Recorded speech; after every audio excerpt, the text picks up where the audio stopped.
À Saguenay, maintenant, c'est le candidat Luc Boivin, le monsieur du fromage du même nom, qui a fait jaser pendant un débat organisé par la Chambre de commerce. Il réagissait à la proposition d'utiliser des conteneurs pour loger des sans-abri.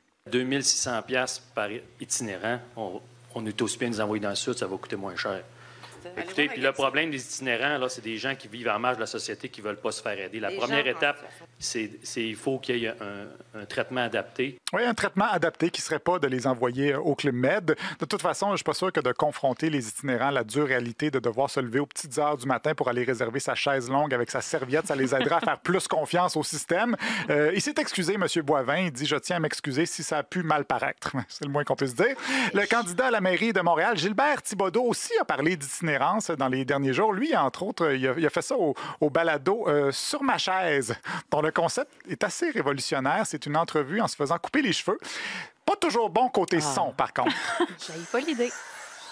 Pourquoi est-ce qu'on ne demande pas à court terme, au lieu de culte, pendant 4, 5, 6 mois, avec de l'aide de la Ville de Montréal, pendant de prendre le maximum d'itinérants. Ouais, on est quand même loin du ASMR ici.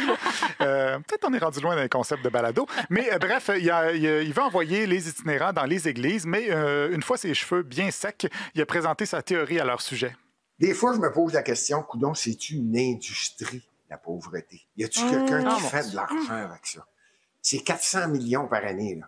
Fait que là, y a-tu quelqu'un qui fait de l'argent et qui dit, regarde, on va tourner alentour du pot, mais jamais régler le problème. Oui, oui, entre deux coups de ciseaux, il a percé le secret le mieux gardé du capitalisme mondial, un puissant lobby des pauvres qui nous gardent dans la misère. Donc, les directeurs d'organismes communautaires qui roulent en Lamborghini passent leur week-end sur leur yacht, sont probablement soudoyés par les fabricants de tentes et les producteurs de soupe en canne pour préserver le lucratif marché des itinérants.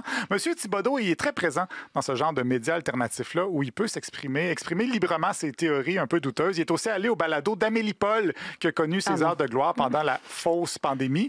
On a dit d'elle dans Le Devoir qu'elle affirme en gros que les événements de l'actualité sociopolitique sont le résultat de forces occultes planifiées et dissimulées au profit d'un petit groupe de manipulateurs surpuissants. Elle fait aussi beaucoup de place aux enseignements ésotériques. C'était le 3e passage de M. Thibodeau à son émission et il va là parce qu'il sait, lui, depuis longtemps que les médias sociaux ont supplanté les vrais médias.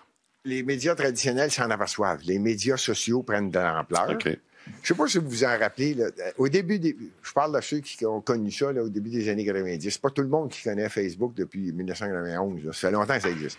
Mais tout le monde a commencé à prendre du pouvoir avec Facebook, Twitter qui a apparu aussi, puis d'autres. Et les médias traditionnels ont ri de ça.